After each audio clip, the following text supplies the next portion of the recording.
Hi, everyone. Welcome to the latest Joe Rosenthal Chapter Speaker Series. Today's December 6th. Tomorrow is December 7th, a day that all Americans know. Another date we all know is June 6, 1944, D-Day, when American troops landed in Europe during World War II.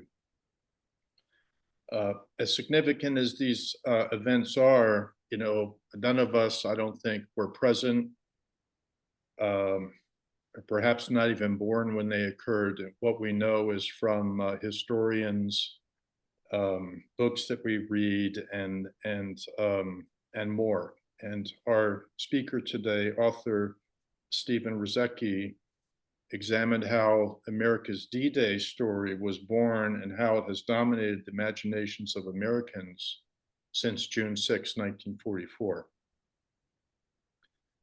His new book, Invasion On, D-Day, the Press, and the Making of an American Narrative, explores what information was available to the press, how the press assigned meaning to it, and what information remained unavailable to the press due to censorship or procedural breakdowns. In short, I think he'll tell us how D-Day resembles the D-Day story that we all know. Stephen Rusiecki is the first author to investigate this process, by which the print and broadcast media constructed a very specific storyline of D-Day. And he's the dean, Stephen Rusiecki is the Dean of Academics at the U.S. Army Inspector General School at Fort Belvoir, Virginia. He received a bachelor's in English from University of Massachusetts before entering the Army as active duty as infantry officer, served in numerous assignments, both in Germany and the United States. He also led an infantry company in battle in Panama during Operation Just Cause. And Stephen, I apologize, I am skipping through your extensive bio here. Fine with me. He was an assistant professor of English at West Point. He was a speechwriter for General Eric Shinseki, commander of the U.S. Army Europe. Dr. Rusiecki received a doctorate in history from George Mason University, also has a Master of Arts degree in English from Rutgers University and a Master of Arts degree in history from George Mason University. He's the author of 3 books. This is his most recent book. He's a native of Springfield, Massachusetts, now lives in Dumfries, Virginia with his wife and son. One thing I need to mention today is Steve is here to talk about his books. He is a Department of Defense employee. He's not allowed to comment on current affairs or on other issues. His books are centered around 1944 and 1945, and we'd like to keep our questions and discussions on those topics. So without further ado, here's Steve Rusiecki. Oh, thank you so much, Tom. And I'm grateful that all of you are hosting me today because I feel very passionate about this book that I wrote called Invasion On. And if you haven't seen a copy of it yet, that's what it looks like. And it's called D-Day, the Press, and the Making of an American Narrative. And I thought that because we don't have much time today, that I wanted to convey to you what it was I was trying to achieve with this particular book. So I've actually scripted it out, something I don't usually do. So that way I don't miss anything or a key detail about what I've tried to achieve with this particular study. So I'll begin with that. And then after that, gladly take your questions. So this study, like I say, focuses on one central question, and it's a bit complex. How did this early single narrative of the D-Day landings, hastily though deliberately constructed in real time by America's radio networks and newspapers, come together on 6 June 1944 to become the story of that event in the years and decades after World War II, dominating the imaginations and consciousness of Americans born long after the invasion took place? That's the question I wanted to answer. Now, I know that was a mouthful, it's a bit complex, but ultimately, at its core, this line of inquiry seeks to explain how America's collective understanding of D-Day, essentially what we know today in America as the D-Day story, was born. And in order to answer this query, this book explores in detail the mechanics of precisely how radio broadcasts and newspapers in the 24-hour period surrounding 6 June 1944 and then communicated facts, images, impressions, and attitudes and meaning that formed for all Americans nearly simultaneously a common narrative that was organized around four thematic frames. The first one was the significance and grand scale of the operation. The second frame was the sacralization of the event, and by that I mean a social process by which people or a community make something sacred. Number three, the gifted and talented nature of the Allied senior leaders, and four, the purity and valor of the average American soldier. These four frames and themes essentially represented the ingredients that essentially bound the story that we know about D-Day today. And they've remained fixed in our American consciousness for decades to come, as evidenced by the appearance of this very same storyline over the decades, most notably in presidential speeches commemorating D-Day. So by addressing the newsmaking process during D-Day, this study further explores what information was available to the press, how the press assigned meaning to or perceived that information, and what information remained unavailable to the press on 6 June 1944 due to censorship or procedural breakdowns that are caused by the friction of war and the vicissitudes of war. In the end, the studies about the process by which the print and broadcast media constructed a very specific storyline of D-Day in the moment, a narrative that elevated D-Day to a unique and war-defining status enjoyed by few events in American military history, examples of which include the Battle of Bunker Hill during the Revolutionary War and the Battle of Gettysburg during the Civil War. Now, for me personally, writing this book was an exercise in discovery. I am not, by definition, a media historian. I am a military historian who has crossed over momentarily into another historic genre, which I found to be fascinating. I learned a great deal about how the news media prepared to cover D-Day and the numerous factors that shaped the storyline that we know today. But I want to make one clear distinction. I'm not addressing memory. Memory focuses on the reactions and behaviors of the receiver of a narrative. My focus is on the creation and transmission of the actual narrative itself.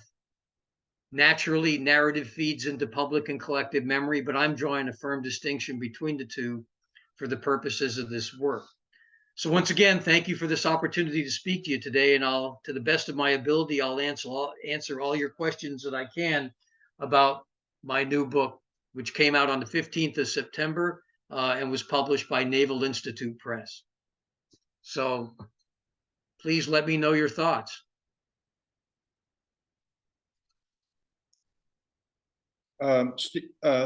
Steve,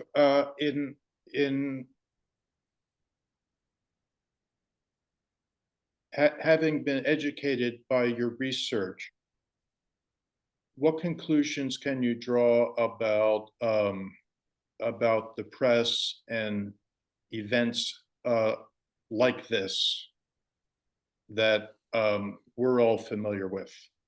You know, the Tet Offensive in Vietnam, the moon landing, the assassination of JFK, Pearl Harbor. Is D-Day unique in this singular narrative being created by the press, or is this something common that we just don't know about?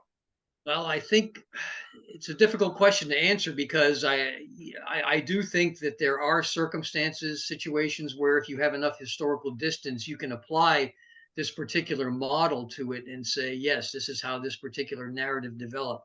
D-Day was a little unique specifically for World War II because there was a 6-month run up to the invasion. And so there was a lot of opportunity for news organizations, both radio and the print press, to be able to prepare to report it.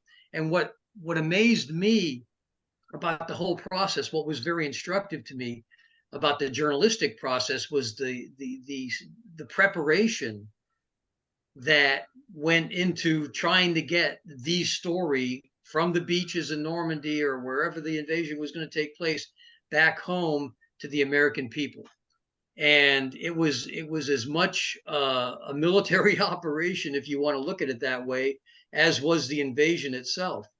And those preparations were remarkable, and they took a lot of risks in making certain assumptions about, I think, for example, how the invasion was going to play. How should they frame it so that they can maintain? And this is one other thing I understood too. I came to understand, and that is how well the press knew their audiences, specifically the American people nationwide. They recognized that, getting blood and guts onto the front pages to talk about, say, something like Omaha Beach was probably not going to play well and keep people interested in supporting the war. And they knew that. So they were more interested in creating an anodyne narrative that, was more optimistic. Because if news of what was happening on Omaha Beach, for example, made it into the newspapers in the States, there was this fear that Americans would stop supporting the war. But it didn't stop them from attempting or establishing a plan to try to get the story off those beaches and into the newspapers stateside. They were actually, in many ways, working at cross purposes with each other. It's just that the friction of war, and obviously, specifically for Omaha Beach, the fact that things were going so wrong out there, that it was just impossible for them to get the story off the beach. And I'm not sure what kind of dilemma it would have put stateside editors in had they had that information available. Should they publish it? Should they not? Essentially, what I found through this study was that the press was very responsible, very careful about what they said, but they weren't going to withhold things. They understood censorship at the time. It was self-censorship established by the Office of Censorship that FDR set up. But they state, they self-censored. They knew what they could publish and what they couldn't, and they stuck to that, which I found to be very admirable. Over. Stephen, did you have any part there where you covered what's it, Hemingway and his wife were both covering that landing at Omaha Beach? I do talk about what Hemingway writes about it later on, because Hemingway stated he was not able to get on the beach like his wife Martha Gellhorn. Now, she wasn't able to report on it because she was working, I think, for Collier's magazine. So I mean, her stories, her details that what she experienced wouldn't come out for a few weeks. Well, I think she had lost her credentials. I just finished. She had lost her credentials, and she circumvented that by hanging out with, is it the paratrooper General Galvin, the general? Gavin, I don't know. I wasn't aware of that. I didn't know she had lost her credentials. I hope I'm not ruining her reputation, but yeah, she stayed really close to that general for a long time.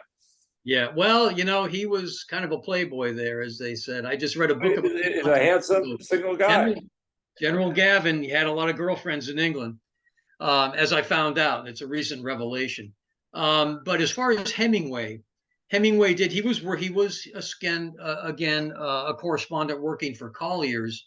He wrote a very eloquent description of what he saw the beach landings, but he never got off a ship on the day of.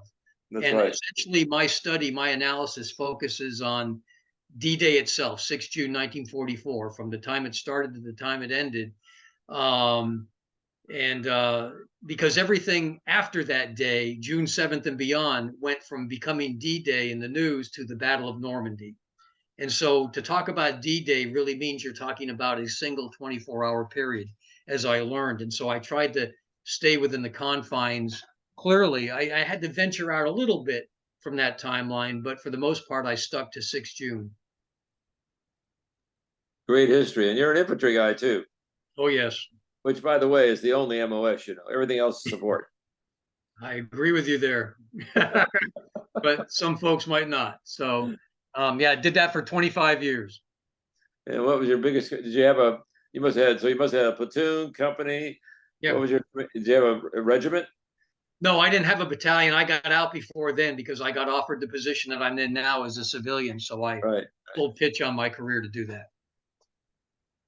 Well, don't forget to watch TV this Saturday, because as Tom Graves reminds me, it's the Go Army, Beat Navy. Do I have that right? Oh yeah, yeah. Okay. I'll have to. Yep, Go Army, Beat Navy. It's on.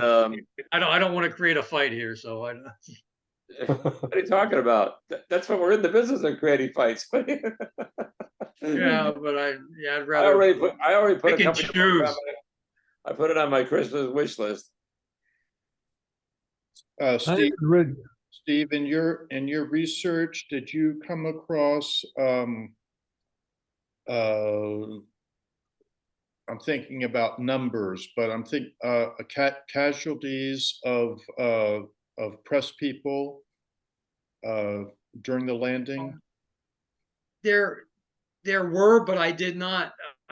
That's something I didn't delve into. I know that there were some were wounded. That's for sure. I don't. But for specifically what I was writing about, there were, especially for the folks who were in the first wave on Omaha Beach and Utah Beach.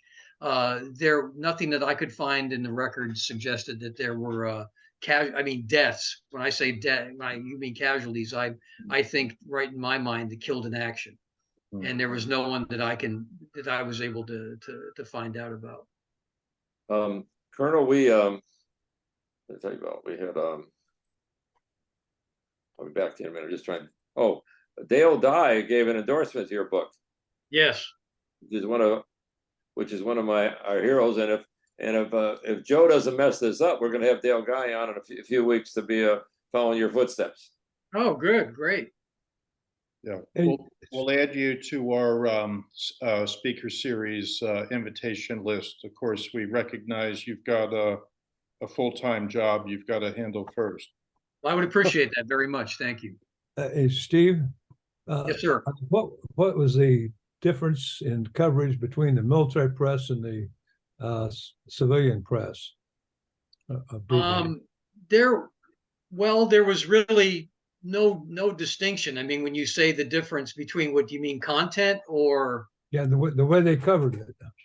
Well, actually, to be honest with you, I mean, the way General Eisenhower viewed correspondents in the theater, he saw them as quasi staff officers, so he treated them like uniformed personnel who had a responsibility to essentially support the effort, as did the stateside editors and so on in the newspapers. I mean, most of the information the stateside newspapers and radio stations were getting came from the wire services that were also getting their information from the Supreme Headquarters, Eisenhower's headquarters, and then transmitting it to the stateside newspapers. So it was all one continuous stream of a very similar storyline, which is unique because there's this one sociologist whose book I read, and it kind of gave me some insight into how this narrative could have developed from throughout the whole country. And his name was Benedict Anderson. And he wrote a book about imagined communities. How do communities link themselves together?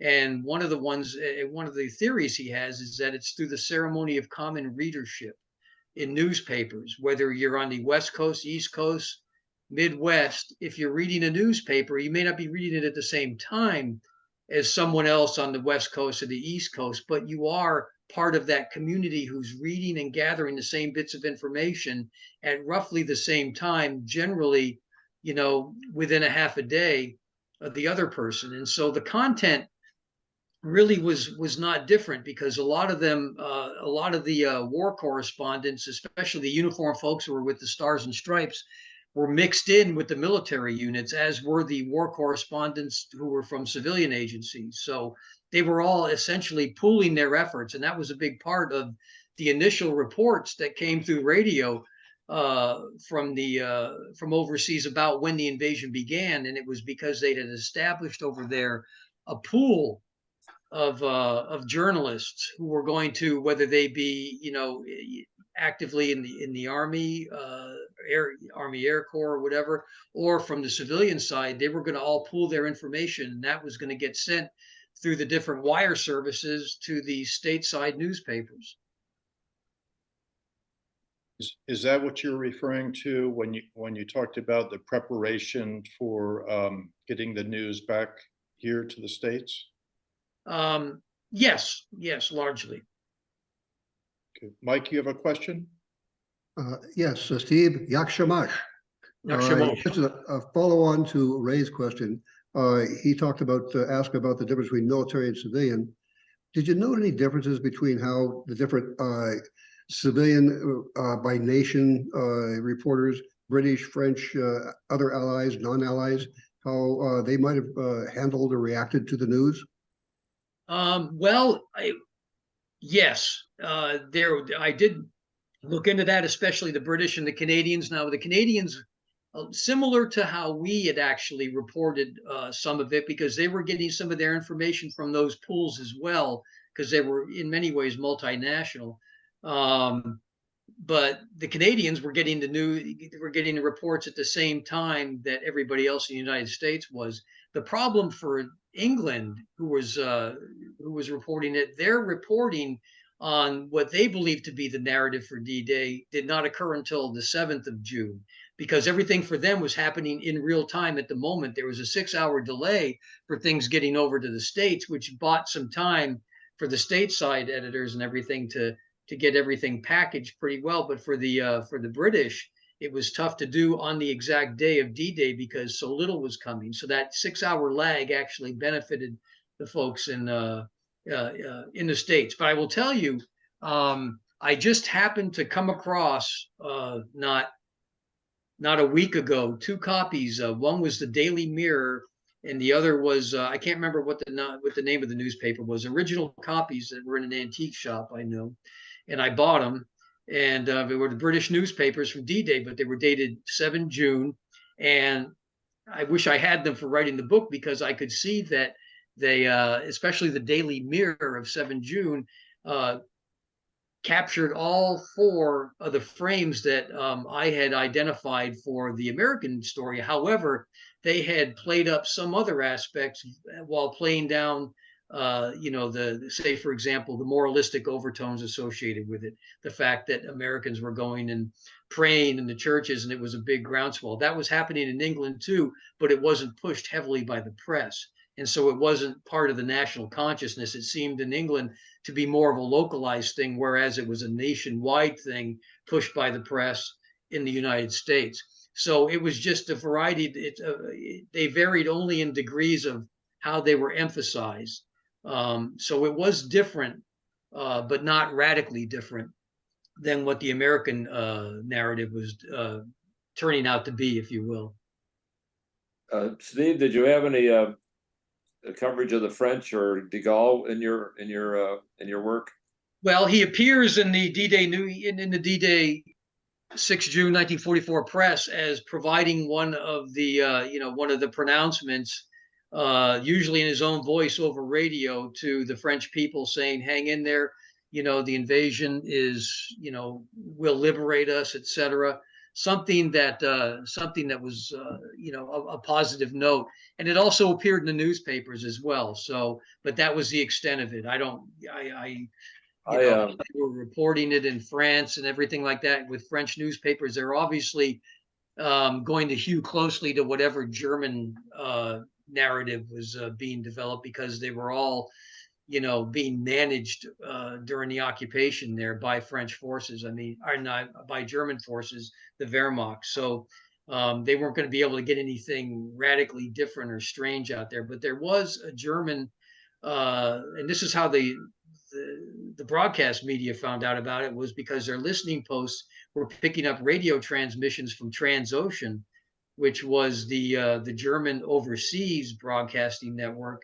And because some of the stories, some of the reports were going back and forth there, we were able to get some real-time, up-to-date information that was ending up on the wire and heading back to the States about when the invasion had really begun. And it really began in the United States with radio broadcasts and everything. And 37 minutes after midnight on 5, what would now be 6 June 1944, is when the Germans started saying something's going on, and that's when we picked up on it. So interesting. But aside from that, in terms of how the French were viewing it as a people, etc., I'm sure that they were happy in many quarters, but there was nothing that I was able to find specifically for 6 June 44 about the French reaction. I did for the Germans, though. They said, "Oh, it's an invasion," and they called it that, which was a surprise to me.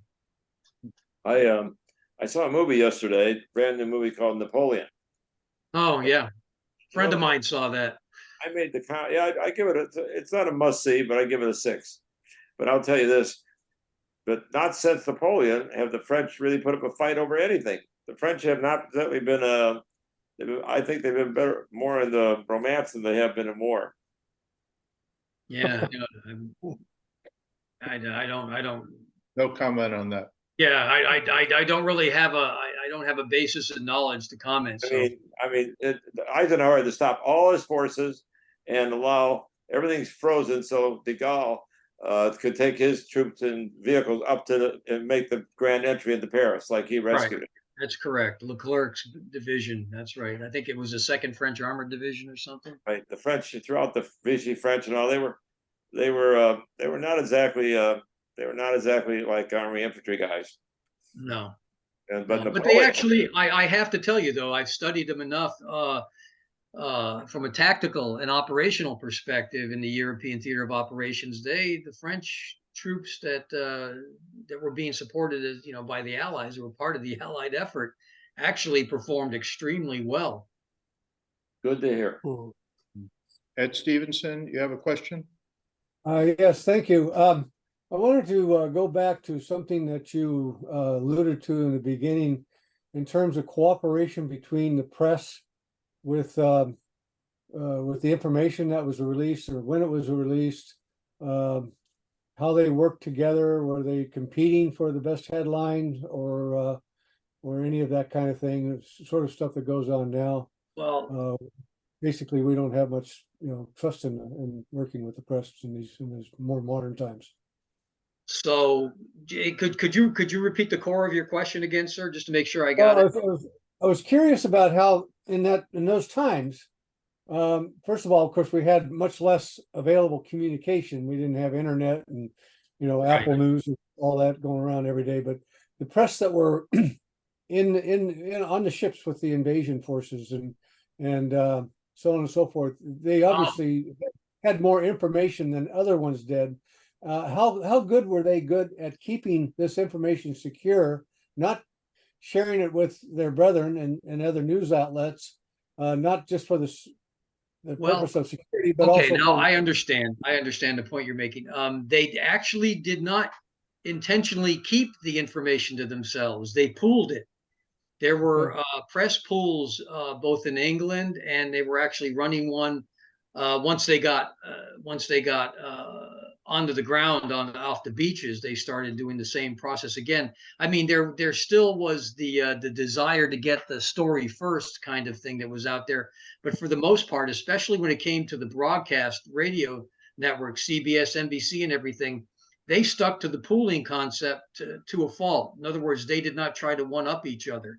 Now, where you saw the one-upping attempting to happen was with the Associated Press, the United Press, the International News Service, those wire services where you had somebody like Don Whitehead, who's called Beachhead Don. He was or Wes Gallagher.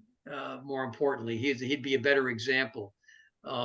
He was the chief of the AP's invasion group over there, and he about knocked down people to run to get the first word into his boss about when the invasion was beginning, and getting something over the wire before his competition could. And they were only talking about the difference of a minute or two, whether or not the UP got it over the AP. So it was a little bit juvenile there, but not hugely effective. I mean, they still had that that sensibility that they had to get the story first before their competition.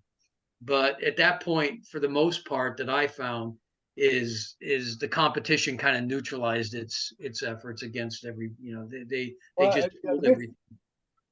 main thing I was concerned about is that, with that competitive spirit among the press, which I think is wonderful because that makes them work Yeah. harder.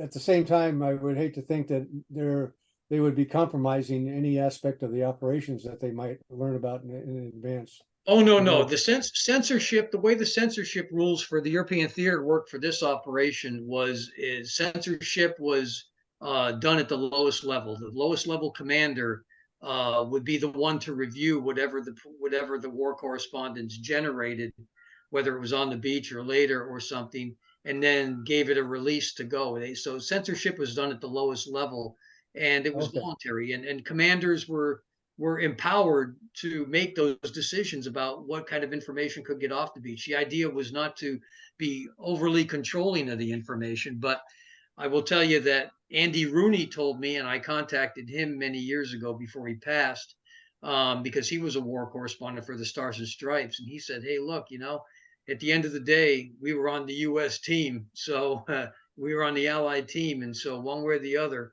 we were going to share information, or we were going to make certain that information was not suppressed, that it got out there, that it was reported fairly within the limits of military censorship. In other words, basically operational security, if you will, to protect the force. Good. Thank you. Yes, sir. Does everybody say something? It's going to be about photography and film, okay, in our club. The question is Robert Capa. His film was not developed right. Have you learned anything about that? Can you explain that? I learned this in college, and my history professor of photography, he was huge on this. He showed us a photograph, which is beyond famous.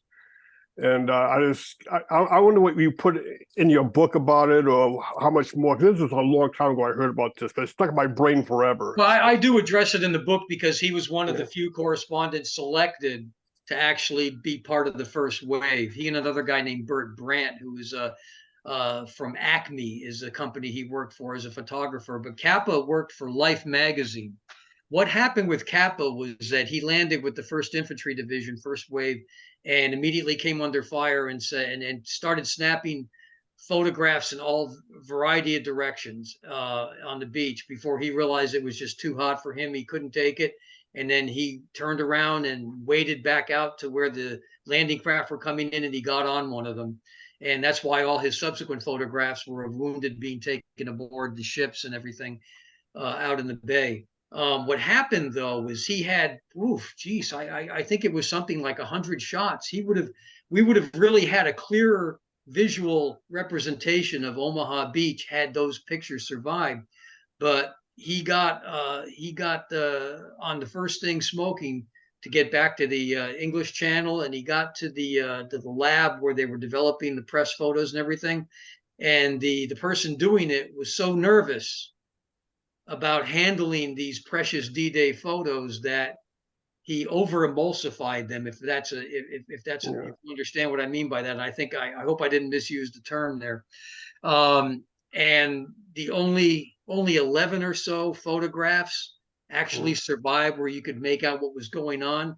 The funny thing about it is, though, the effect that it had on how folks remember D-Day, because they think of Omaha Beach as, with all that blurriness that was added in there artificially as a result of that emulsifier blanching out a lot of the negatives. It actually created a mystery, a mystique around Omaha Beach, and that's carried through till today. I mean, what really happened there? I mean, it almost captured that fog of war, that fear, just by its physical representation on the prints. And so I find them fascinating. But it is part of the story because Capa was part of the plan to get those pictures off the beach. And he did. He was one of the few that did. But those pictures were actually not transmitted to the States in time because of timing to make it onto onto a 6 June 1944 newspaper. They actually ended up getting one or two of them were able to get on one particular newspaper in stateside, but ultimately the pictures were not reproduced for the public consumption until Life magazine published its 19 June 1944 edition of the magazine, and that's where all 11 or 12 of the surviving photographs appeared for the first time. So in terms of how it influenced the narrative, it probably would have created some concern about the idea that maybe the troops aren't as well trained as they were. Maybe they weren't as courageous and brave as we thought. The way this stuff looks, it looks pretty spooky. It looks like things were pretty bad. You know what I mean? Maybe they aren't the best led, etc. So it had the potential to bring in to call into question some of these themes I'm talking about, but they never had to face that fact because they never got the pictures. I also heard that he took another camera and went right back out there again. It didn't like phase him. He didn't get upset over it. I mean, that's what I heard from the professor. It might be all false, but it didn't phase him. I'll go back out there, again. Well, I read his book where he talks about it. I mean, this is Kappa on Kappa, and as I recall, he did not go back out a second time. Yeah. Yeah. Okay. He did get killed by a landmine. Is that correct? Yeah, but I think it was in the Indochina or something. He was someplace, because he died 1955 or something. Yeah. Yeah, it was during the French. I think it was 54. I think the French Indochina War. Yeah. I told some of our members I just saw an incredible exhibit of his 75 photos. More than I've ever seen before in Rome. And he was the real deal. He was an extraordinary photojournalist. And he, from my point of view, he hasn't gotten the credit that he's been due. But it's interesting you mentioned the quality of those few photos he took at Omaha Beach, because they kind of add, Steve, to the narrative, for us, not for people getting the news on June 6th or 7th, but the hazy quality and the motion of those photos definitely, I think, add to the D-Day narrative that we've all grown up with. It's kind of a haunting quality. We'll never really peel. What it does for me anyway is that you'll never really be able to peel back the onion.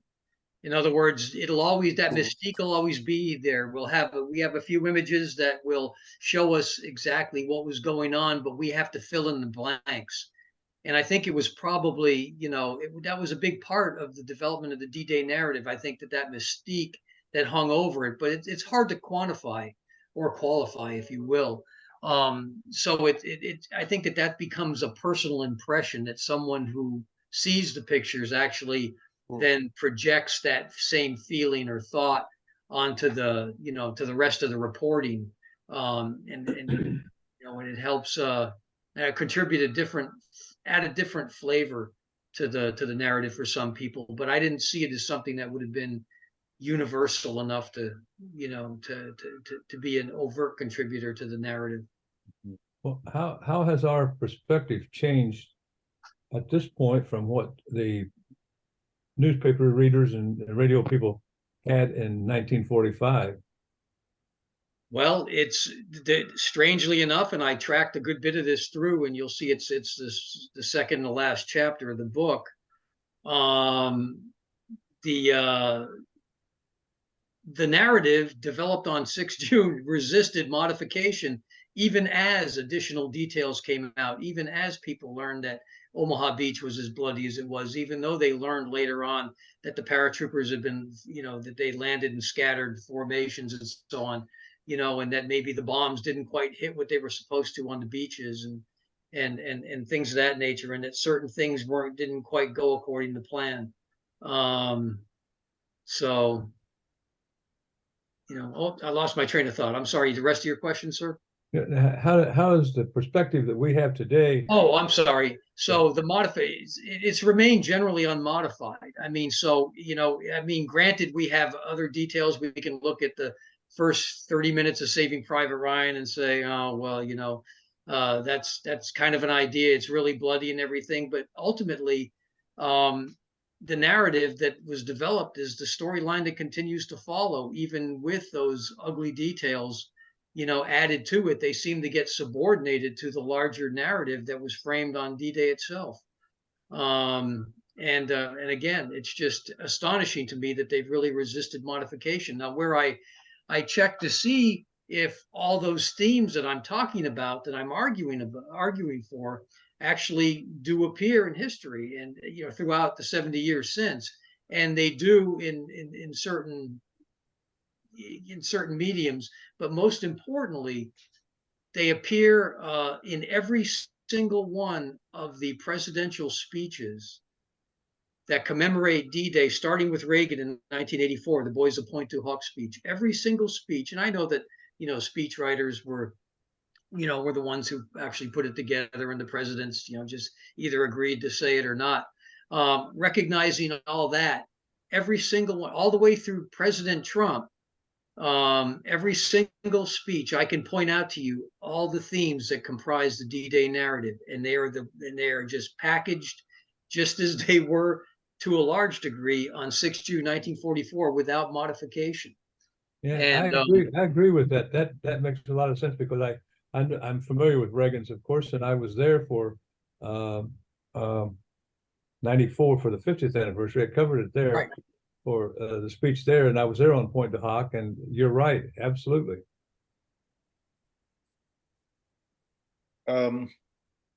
Maybe this will be the last question, unless I see another hand raised. But Steve, did your work get into at all the difference between the D-Day narrative here and the narrative, say, in England? yes, Because we Americans think that D-Day was an American operation. In fact, there were a lot of Brits there, Canadians, Poles. that's correct.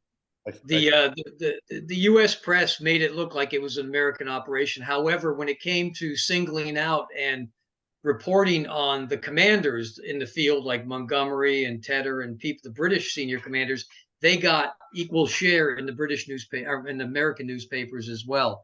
The British, like I said, the next day after 6 June 1944, the British were just they were just catching up with the reporting, getting it in the newspapers and everything. And generally, what they were reporting was similar. But there were some differences. Like I said, they were not christening it as a sacred event like we were doing in the press in the States. In fact, the London Times, in what I call in the book an exercise in editorial panache, as they say, actually included a report in one paragraph that D-Day had happened on page 4 of their newspaper, not on the front page, simply because they say, well, that's where we put foreign news, and that's where it's going to stay, even though it was D-Day. That's a one-off, though, but just an unusual, or it's actually kind of humorous to me. Nothing, not even D-Day was going to force them to change the front page to the way they traditionally had it. But for things like the Daily Mirror and newspapers like that, starting on the 7th of June, a lot of their reporting was similar to how we did it, but not exactly the same. Like I said, differences in how they approached these thematic frames and so on. There was more similarity with the Canadian reporting, mainly because I think that the Canadian reporting they were also subscribers to some of the same wire services that the U.S. correspondents and newspapers and broadcast entities were using at the time. Well, thank you. I don't see any more hands up. Bill, you have a question? Yeah, I just had a question about the not just the daily newspaper cycle, but the weekly newspaper cycle. So I guess the question I had is, were most Americans getting their news from something like the Saturday Evening Post or Time Magazine or Life Magazine, and were they basically buying into this narrative by getting their news in the radio, going to church, getting the daily newspapers, and then getting the full story with their weekly delivery of their favorite newspaper, like the Saturday Evening Post? Well, yes to all of the above, but on the day of, they were actually relying heavily on what was coming to them from overseas and what was actually appearing in the Tuesday, 6 June 1944 editions of the newspapers. And that's what the magazines, things that came published later, they added additional information. But for the most part, the thematic frames that they ended up taking away as the narrative came from all, whatever was reported on the day of. And for the weekly newspapers in particular, again, they added additional details that probably did emerge after 6 June, but they were not the primary means of the American understanding of D-Day at that particular time. Okay. I'm trying to, it's hard for us with a 24-hour, 24/7 media cycle to almost put ourselves back into that time frame to say, what would somebody in that frame be doing with that media landscape? Would they hold judgment? Would they say, okay, well, I can trust my press, or, well, I know the government has to ensure operational security. We have a media blackout. We know people are abroad. We know there are American troops in England, and so I guess the question is, does the eventual iconic date that we think of in history actually have a lot to do with the structure of our media at that time? Oh, it certainly has a lot to do with the structure of the media at the time. I'm sure it would have changed dramatically had we been on a CNN 24-hour news cycle.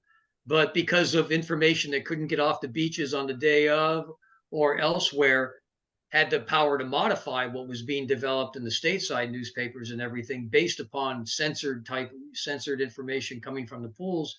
Well, that shaped everything. The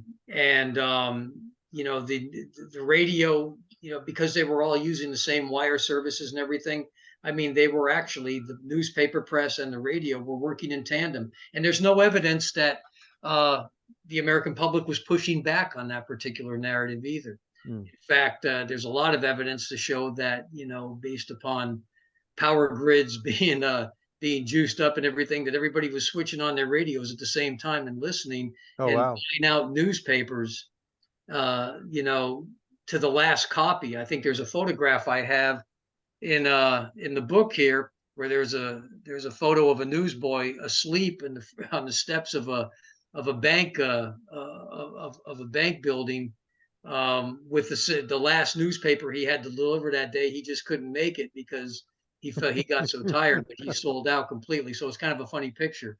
But that said, it's what happened on the day of that became the narrative, because as I do in the book, I can track it starting, a year after D-Day, pronouncements that were made and how it was handled, and then how it was addressed all the way through up until Reagan's speech in Normandy in '84, and then through each president who's made a pilgrimage there up to and including President Trump. I mean, it's there. I mean, you can see it. And because this was my dissertation, converted to a book, I mean, my dissertation advisor said, well, you know, he did everything in his power to try to debunk my argument because he wanted to see how strong it was, how it could hold up. And, you know, after I went through it over and over with him and everything and showed him all the evidence, he goes, well, it's all there. Mhm. You know, and you know, and so did my other committee members who were Pulitzer recipients. So Oh. I'm not going to argue with him. I guess what I found was what was there. So And I lines thought up. of one extra question that I wanted Sure. to put in, and we use a very strong word, which is censorship.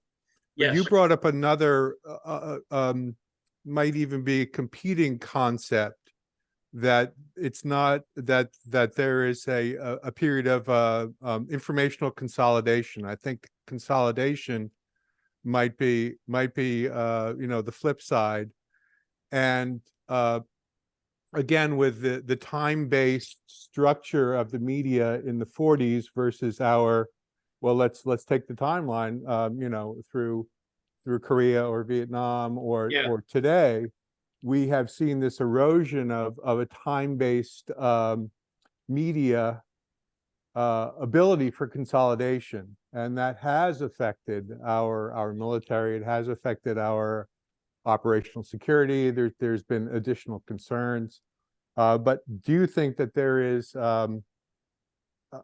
consolidation is a necessary step in creating some of these events, iconic events in history? I think is what you're saying. Well, I'm not sure I know which side to come down on that.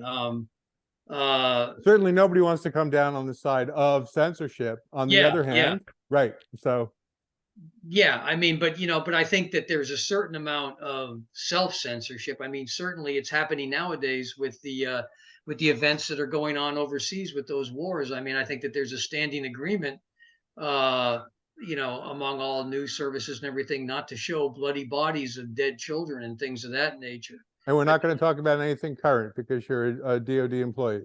That's correct, but that's as Yes, far sir. as I'll go. But point is that you know, those kinds of things, those kinds of strictures, those kinds of self-censorship, I should say, on the part of the newsmakers, was in place in World War II as well, and during D-Day as well.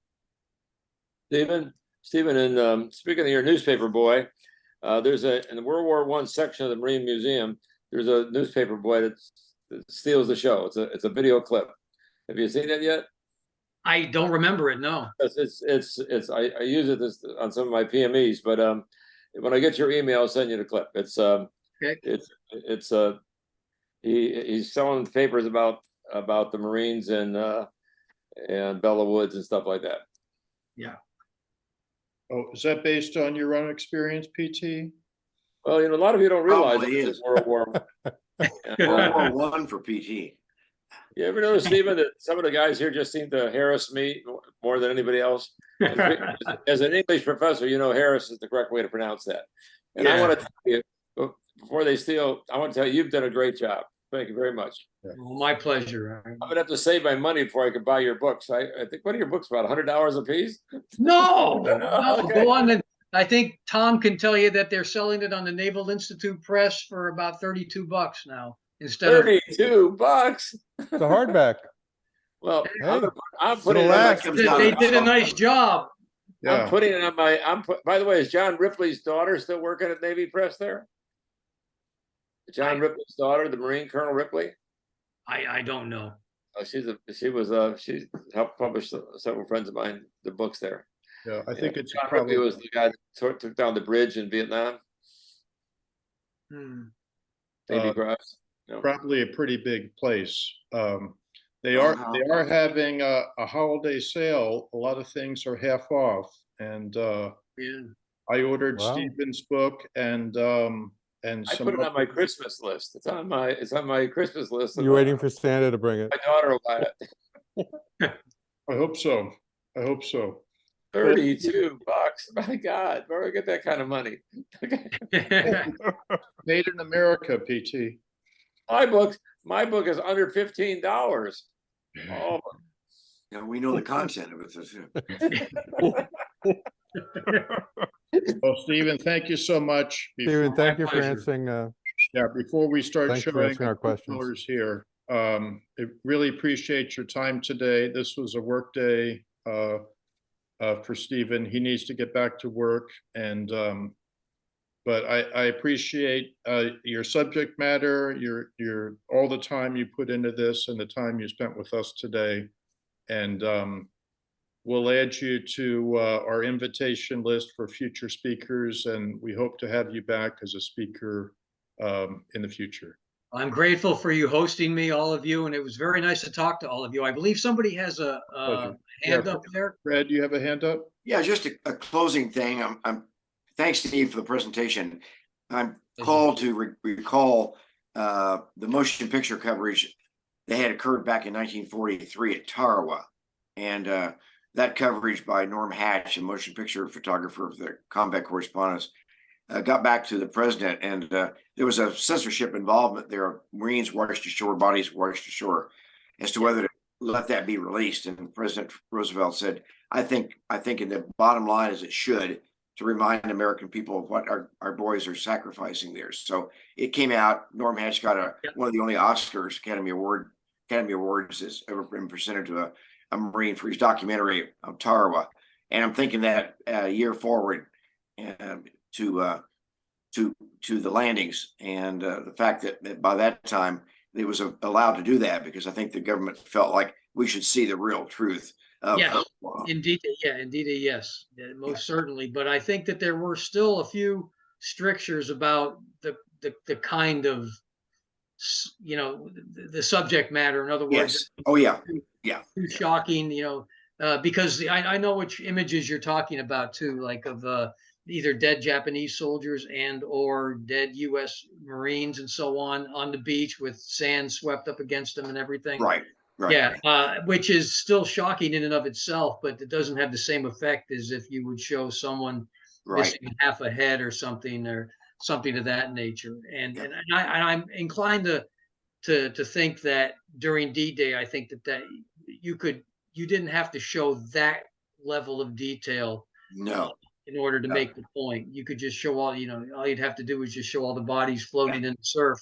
I think it would have been made it. There's a great book by a guy named George Roeder, Roeder, and I can't remember the title off the top of my head, but he writes about specifically how the U.S.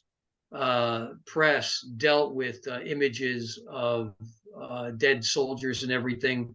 Not just in World War II, but he goes. I think he goes from World War I all the way through. Yeah, he does. Yes. Mm-hmm. Yeah, so it's actually a very good book. I wish I remembered the title off the top of my head. Well, thank you. I'm going to pay $35, unlike some other people, to get your book. I don't have a coupon code to send out or anything. Sorry. Maybe PT will wait till it comes out as a paperback.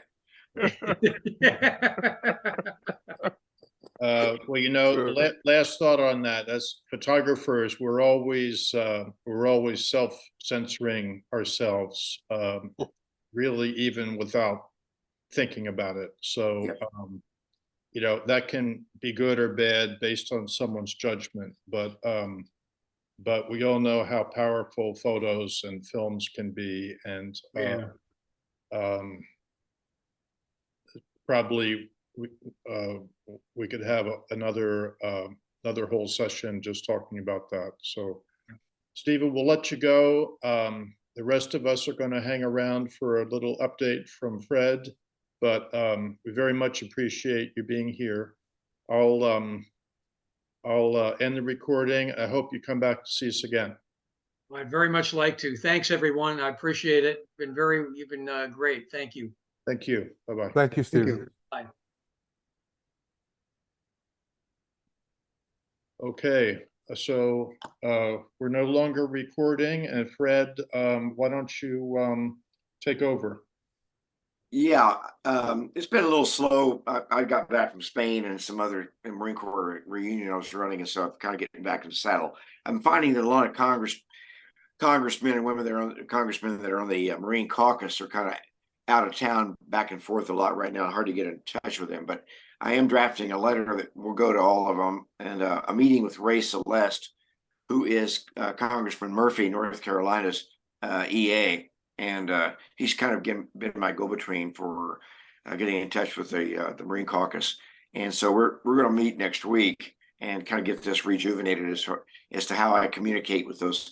It's going to be a letter, and now it's going to go to each of the 17 congressmen, and it's going to be two-parted. One, I'm going to introduce them if they haven't heard about the Rosenthal Project, but I'm also going to piggyback on Art Cifuentes' invitation to all of them to attend the Iwo Jima reunion in February. And I'm going to try to, Art and I are both working together to kind of ping on them for not only coming, in fact, 3 have already said they're going to be there at the reunion 17th to the 19th of February, but also with my Tom's help and being here, and we're going to set up a table for him, and we're going to try to get together a presentation between he and I that we can make a short one, make during the classroom sessions, the seminar sessions. We're going to try to fit that in. So a lot of people that are there are going to come to know, maybe for the first time, what the Rosenthal Project is all about. I think we'll find some first timers.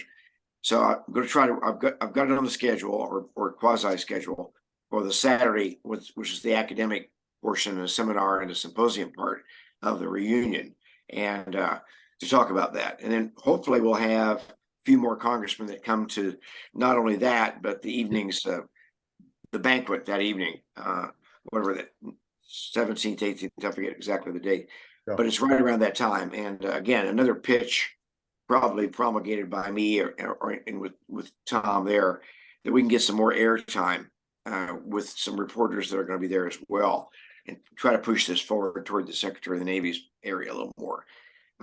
All this is pie in the sky until I actually meet with Ray and get a track and get the letter communique off to the Congress people. But I think in everything we do now, and of course the letter that Ray wrote in Leatherneck is going to be part of that attachment to that letter that goes to the congressman as well, because I think not having to say too much about it myself, but let that letter to the editor in Leatherneck do the talking for all of us in terms of what it's all about. But I do want to work on. Ray did a great job, and he did.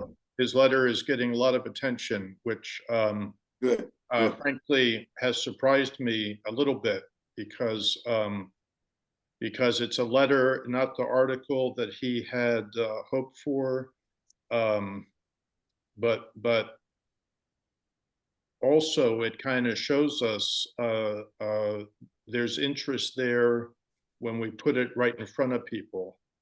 But this, even the Leatherneck readers, this is not something they're thinking about every day unless we remind them about it. Yeah, it's got to have attention like that. So anyway, so thank you, Ray, for that. And like I said, I'll have a better report when I've talked to Ray and we've got her letter. I'll send you a draft of the letter later this week or next week, Tom. It's got the letter to the congressman. But okay. Yeah. Are you intend to make a particular ask of the congressman? A particular what? I'm sorry. Particular ask. Are you going to ask them to? Oh! I'm sorry. I didn't catch the phraseology.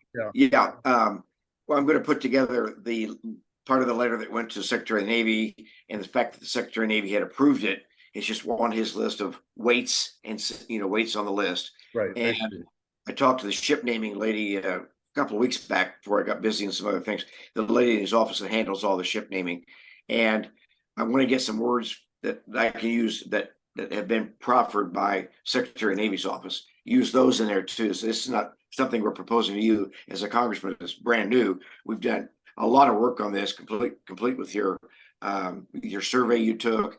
I'm losing words now. When you signed up for names, remember we had 5,000 names on a petition. And this is all taking place.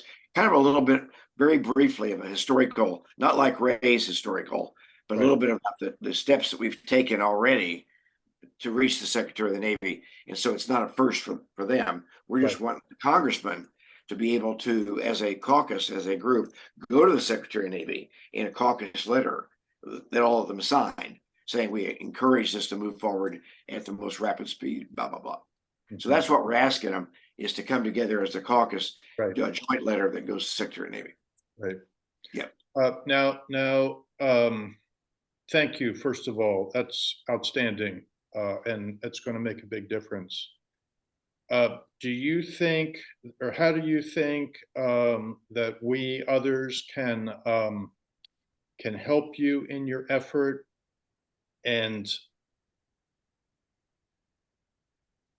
will other, do you think it's helpful if other organizations like IJAA or the 5th Marine Division Association or the National Combat Correspondents or others,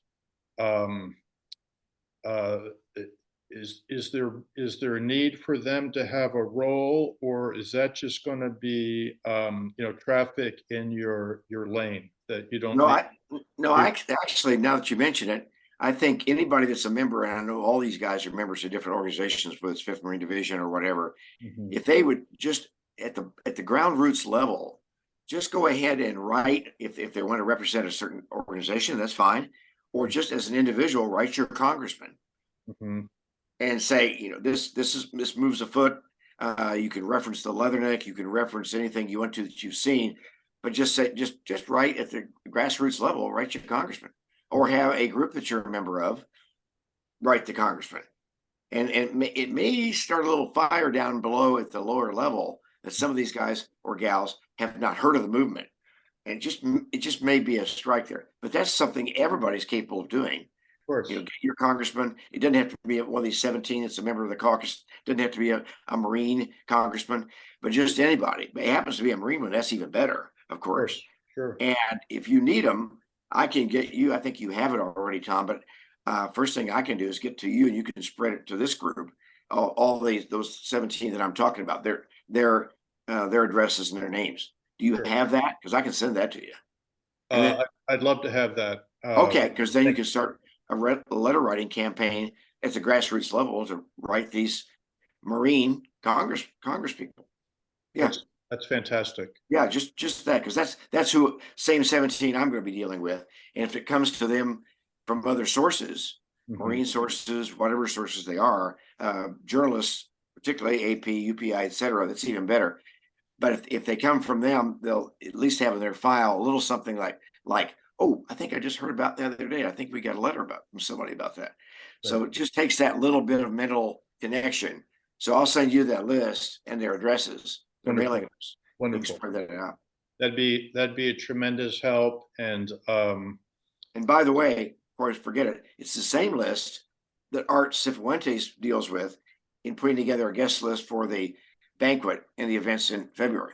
Right. Same group. Right. Yeah. Okay. I'm going to be requesting some challenge coins from our chapter secretary. Okay. That's about it. Yeah, that's wonderful. And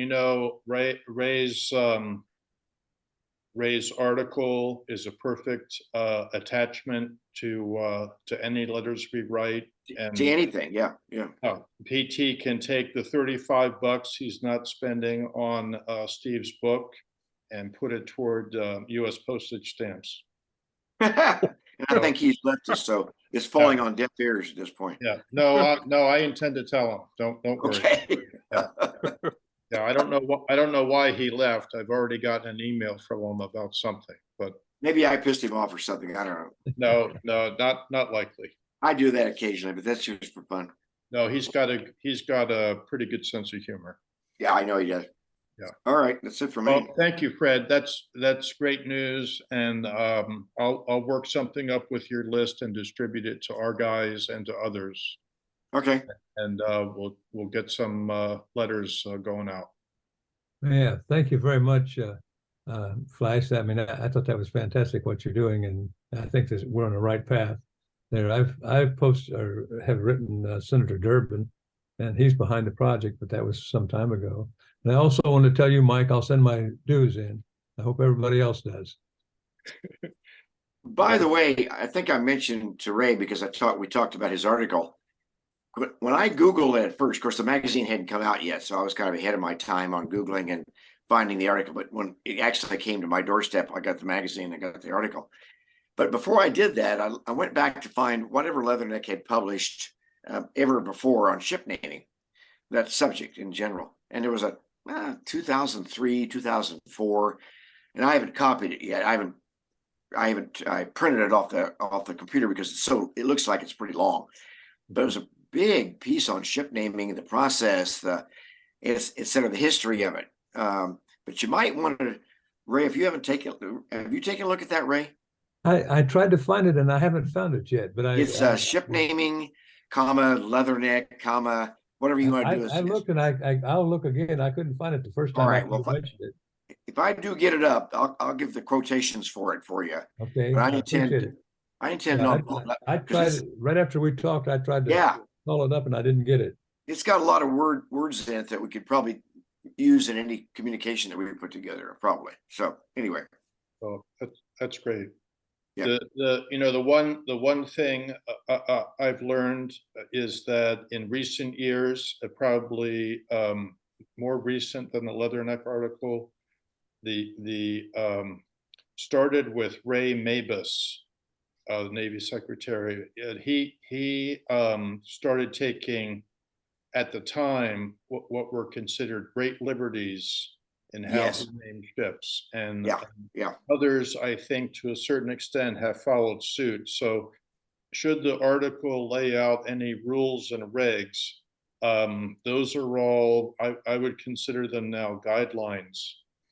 As the secretary and the president pretty much do whatever they want in terms of ship naming. Yeah. The key to the whole political, diplomatic, whatever you want to call it, campaign to get Joe's name in there for a ship, is you have to get to the real crux of the matter, and that is civilian category. Not many. Famous Marines, famous military. Yeah, it's Medal of Honor recipients. And they're always going to come first when it comes down to it. Navy's and Marine Corps are going to come first in the Medal of Honor category.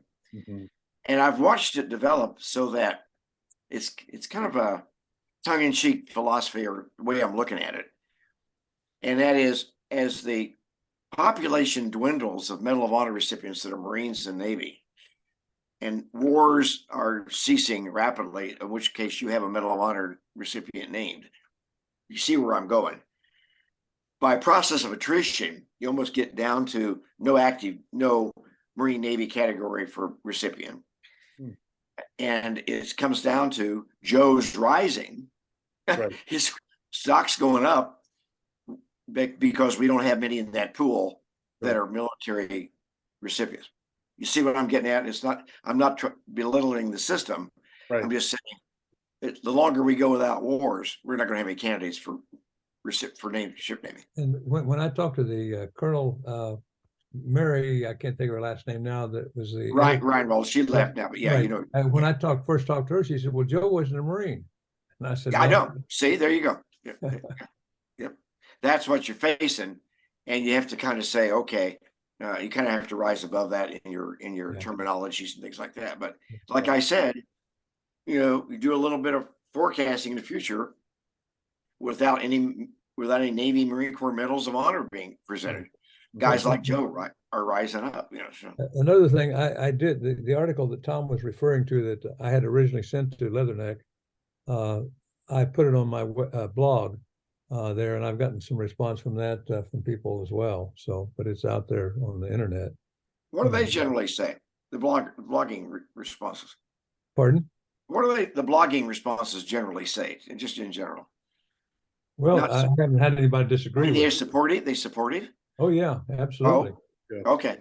Yeah, I haven't had anybody disagree with it at all. And the bloggers, former Marines, former Navy, or just civilians thinking, I think that's a good idea. Press people. A lot of the people, like John Butler is one of them. Right. And people like that. A lot of them are people that I know or whatever. But I can't remember any specific comments. Anybody from the news media? Just what I've got locally here. But I'm looking here to see if there's a woman a couple of women, Bonnie Haynes, Yeah, Fred Yeah. from Hawaii, Arnold Shapiro. yeah, I know Arnie. Yeah, Maybe we need- they're all supportive. Maybe we need to get a couple of people like David Martin and some of the old, the tried and true reporters and stuff saying, "Hey, that sounds like a good idea to me too." I don't know, it's just an idea. He'd probably do it for me, and Miklashevsky would have done it too, but he's kind of retired now. But do you know what I mean? Get Yeah. those guys that are in AP, and Galloway would have done that from AP. Joe Galloway, if he hadn't died, he'd be pushing it. So yeah. Yeah. Anyway, think about that. Let me know what you think. Maybe we can get some good big names that haven't all died. Big names in the press that would be for it too. Yeah, testimonials from people. Yeah, That's a good idea. Yeah. Right. Fred, that's mine, Nicole. I'm going to send you what I got from Joe's daughter. You asked. Oh yes, yeah, touch the heart sort of things. Yeah. She found that a very difficult ask, and she wrote something I think is kind of sweet, but probably not what you had in mind. But I will go over the petitions we've received, because each petition there's opportunity for people to say something. Oh, that's right. You got a treasure trove. And people say some wonderful things about Okay. it. So it will be time consuming, but I think I can mine that for Okay. some good quotes perhaps that Anne wasn't able to give us. We can get from Ray's blog and our petitions. Okay. If you don't mind, with me being busy like you are, mine those before you send them to me. What's that? I said mine and filter them and get them pull them out before you send them to me, so I don't have to do any pulling out of it. Oh, no. I'm gonna pull everything out. Don't worry. Okay. About that. Yeah. All right. It will be time consuming, but I think it's worthwhile. It's sort of like I do photography for a community theater in the area, and I had a shooter for the last show to do a Christmas Carol. I said, okay, you know what to do, what I need before I send them to the press? Well, I think so. Blah, blah. So I said, okay, good. I won't go any further. Just send them to me. Well, the dadgum guy shot these one night of rehearsal, sent them to me that was supposed to be ready to go to the reporters. There was 328 images. Yeah. And terrible ones along with the good ones. What are you doing? I only need about 12 that are really good with captions that'll go to the press around here. So I said, mine, like I said, word mine, please take care of that before they get to me, because I don't have time to deal with 348 pictures. No one does. All right. Thanks, Jim. Okay. Sorry, I keep calling you, Jim. Mike, you have something, or Well, not on this subject. I was waving goodbye. I thought Oh, so. okay. Me too. Bye-bye. Thanks, everybody. Next contact, we'll talk about a general membership meeting where we can address declining membership numbers and other important things like that. Okay. Fred, thanks for being here. Before we go, can I really suggest we need to get a newsletter out now, including what's happened in 23, the latest things developed on Joe, and telling people that there's going to be an election, because it's not declining membership. We aren't getting it. I sent you a list of the people that have re-enrolled. Yeah. It's a bigger group. We need the old base to be roused, and we need them now before Christmas. Yeah, I know that. I think that means someone getting on the phone, and calling everybody and trying to make a personal appeal. So, but obviously that's something we need to address ASAP. Okay, Fred, thank you, and thanks everybody for being here. I hope you enjoyed our Very good. our Enjoyed it speaker. a lot. I don't know what to, I ordered his book. I paid for it. It is on sale for half price at the moment, at their holiday sale, free shipping, which saves you an extra $5 or $10. Is that Yeah. the naval? Where did naval- you buy it? Naval Institute Proceed. The Naval Institute Press. I will Yep. distribute, if I haven't deleted them all, I will distribute their holiday email, which shows the prices. And I also ordered a copy of our speaker last month. Yeah, if you just put Naval Institute Press on it, Google or whatever, you'll get the address for it and just put the name of the book in. And Yeah. Yeah. Did you somebody say Dale, my old friend Dale Dye was going to be on as a speaker one of these days? Yeah, That's what he said, yeah. he has agreed to speak. Okay. I suggested January or February, and he hasn't responded to that yet. Okay, good. Yeah. But I yeah, I got Beirut stories to tell about him. That's good. okay, good. Good. Hey, Okay. one thing, Tom, have you seen California Typewriter? It's a documentary film. It's No. very well done. It's on YouTube only. And Oh. but you gotta, as advertisers, you gotta like press the pause thing, go ahead each time. But it's well worth the time. It's unbelievable. It's all the history of the typewriter.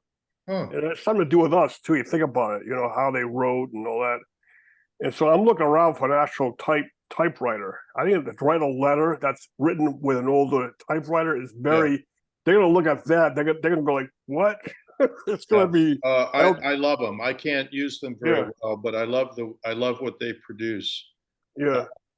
We can talk yeah. about that some more. But I But think I'm just letting you know if you see the movie, you see what I'm talking about.